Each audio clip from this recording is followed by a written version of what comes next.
Bom dia, sétimo ano. Hoje, como eu avisei na outra semana, nós vamos fazer o nosso diagnóstico de ciências, tá certo?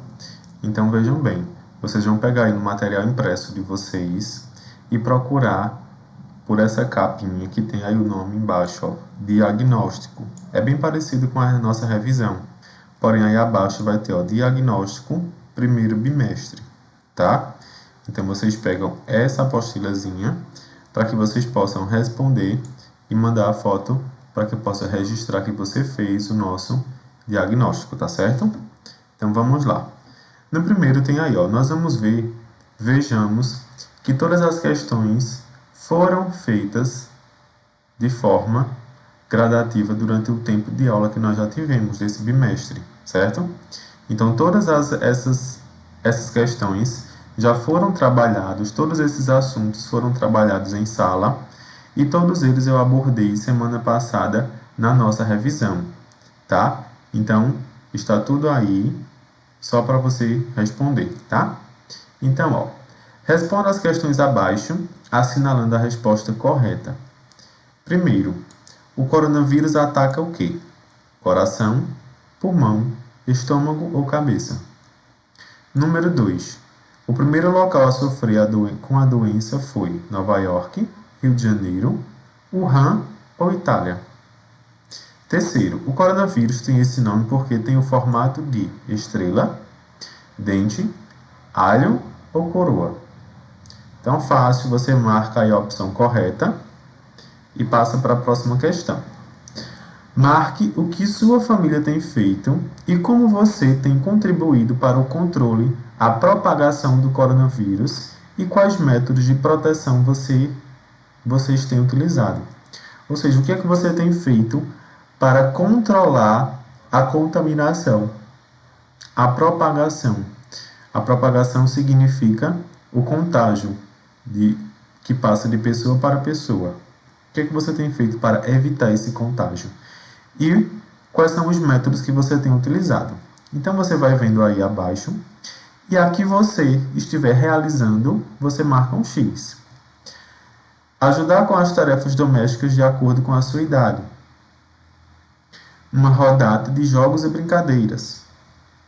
Valorizar as conversas em família. Estudar as lições passadas da escola. Ler. Separar brinquedos e roupas que não são mais usados para doação. Cozinhar receitas divertidas acompanhados dos pais. Não chamar colegas ou visitas para casa. Ficar em casa atendendo às orientações de distanciamento social. E manter distância dos idosos que estiverem em casa. Então, todas essas afirmações, o que você estiver fazendo, a sua família, você marca um xizinho, tá? No próximo, eu lembro bem que a gente fez um bem parecido com esse, nas nossas atividades também, tá? Analise o gráfico e responda. A sexta, dia 20, apresentou quantos casos de pessoas contaminadas por coronavírus no Brasil a mais que a segunda, 16. Então, você vai comparar da sexta, dia 20, até a segunda, dia 16, quanto foi que aumentou. Em quantos casos aumentaram? Vejam bem. Nós temos aí uma evolução, como nós podemos ver no gráfico. Na segunda, 16, foram 234 casos. Na sexta, dia 20, foram 904 casos. Então, você vai fazer uma continha.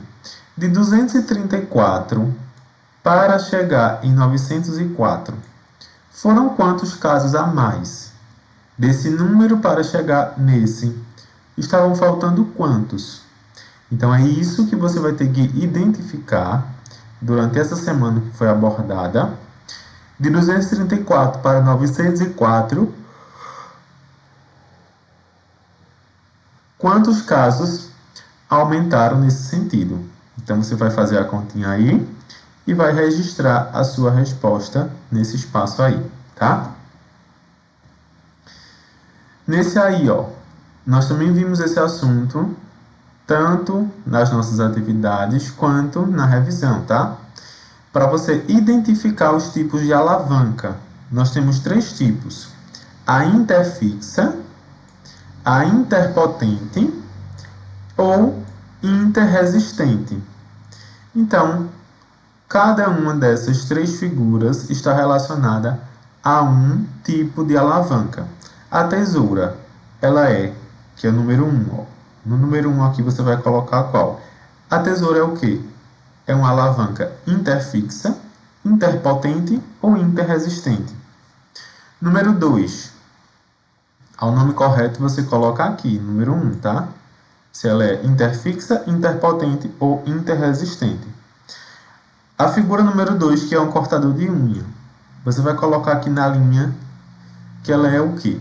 Interfixa, interpotente ou interresistente. E no terceiro, que temos um abridor de garrafa, você vai me dizer se ele é uma alavanca interfixa, interpotente ou interresistente. Então você vai dar nome a esses 3 tipos de alavancas que estão aí nas figuras, tá? Prosseguindo para a parte 2 do nosso diagnóstico, veja. É muito comum o uso dos conceitos de calor e temperatura, certo? Então, observando aí, ó, calor e temperatura de maneira equivocada. Para tanto, estabeleça uma comparação entre elas conceituando. O que é conceituar? Então, você vai me dizer o que é cada um deles. Primeiramente, você vai me dizer o que é calor, vai explicar aí nessas linhas. E depois, você vai me explicar o que é temperatura. Você vai dizer primeiro o que é calor. Nas nossas anotações tem escrito, na revisão também, o que é calor. E abaixo você vai explicar aí depois o que é temperatura, tá? Então você vai estar dando o conceito de cada um. No segundo aí, ó, neste outro, complete o texto com os termos que faltam para que este tenha sentido. Nós temos aí 5 palavras: moléculas, lentamente, energia, átomos e temperatura. Então, você vai pegar cada uma dessas palavras que estão aí destacadas, em letras maiúsculas, e você vai completar para que forme o texto aí de maneira correta. Então, você vai colocando os nomes nos espaços.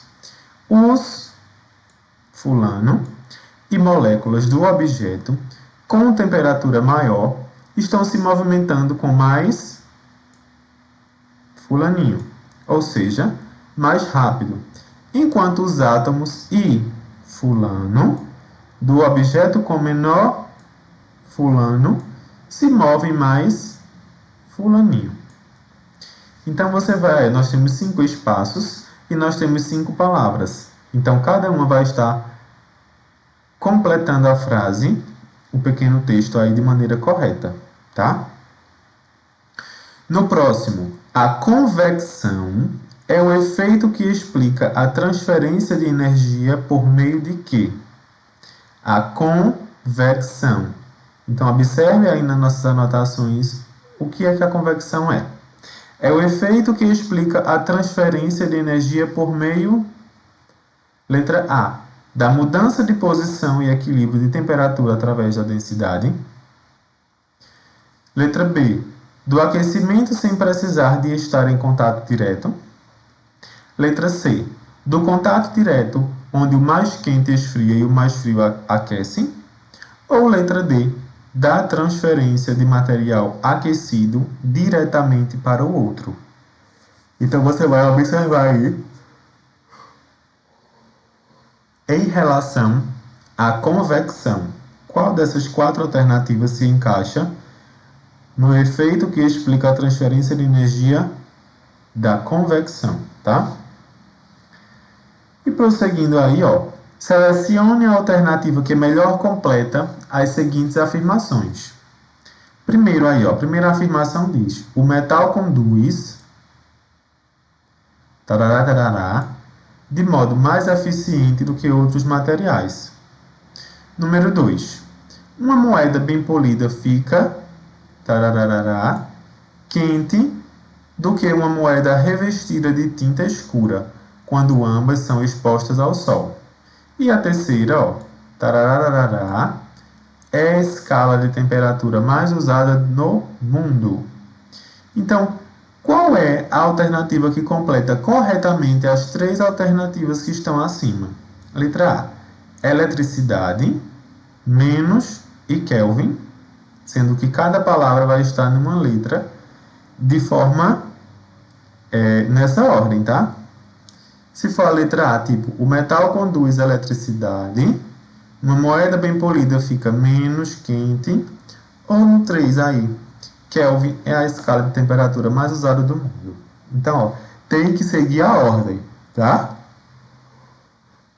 Prosseguindo, ou pode ser a letra B, ó.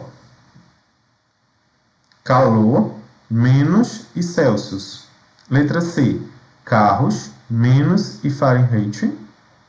Ou D, calor, menos e Celsius. Então, uma dessas três alternativas, A, B, C ou D, irão completar de forma correta essas três palavras que nós temos aí, esses três espaços que nós temos para colocar essas três palavras, tá? E, ó, temos outra aí. Complete o texto com os termos que faltam para que este tenha sentido. Do mesmo jeito, ó. A garrafa térmica é um bom exemplo de irradiação térmica. A parte interna é fulana de vidro com paredes duplas, havendo fulana entre elas. Isso dificulta a transmissão de calor por condução. A parte interna e a parte externa da garrafa são fulaninha para evitar a transmissão de calor por irradiação. Dessa nós temos aí três espaços a serem preenchidos. E nós temos aí também, ó, quatro alternativas com três formas de completar. A letra A diz que é uma garrafa, água e espalhadas. É o que completa esses três espaços. A letra B diz que é um bloco, água ou coloridas. A letra C diz que o que completa os três espaços é uma garrafa, quase vácuo ou espelhadas. E a última letra diz que é um bloco, quase vácuo e espelhadas. Então, apenas uma dessas quatro alternativas completa de maneira correta os três espaços nessa ordem que aparecem aí. Apenas um desses completa corretamente. Então, prestem bastante atenção, releia se for possível. Depois que você completar, para que você possa ver se o textozinho ficou com o sentido correto, para que você não erre essa questão, tá? E pronto. Feito isso, você tira a foto, manda no privado para que eu possa tanto corrigir o diagnóstico, quanto marcar que você realizou o diagnóstico com sucesso, que você participou da nossa aula de hoje, tá? Então, tchau, tchau, vou aguardar as fotos no privado e até a próxima aula.